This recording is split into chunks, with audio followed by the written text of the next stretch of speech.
வீட்டில் மதியான சாப்பாடு வாங்க வீட்டுக்குள்ள போகலாம். சுட சுட சாதம். இந்த பக்கம் பார்த்தீங்கன்னா அவிச்ச முட்டை, இந்த பக்கம் பார்த்தீங்கன்னா வெந்தய குழம்பு. டக்கராக இருக்கும், அப்படி ஒரு டேஸ்ட்டில் இருக்குங்க.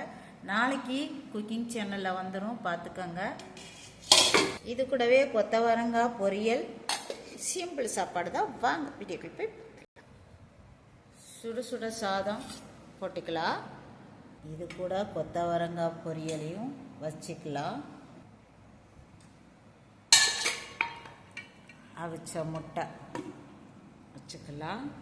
சாதத்தை எப்படி பொழு பொழுன்னு உதுத்து விட்டதுக்கப்புறம் இப்படி எடுத்து இந்த வெந்தய குழம்ப அப்படியே மேலாக அப்படி ஊற்றிடலாம்.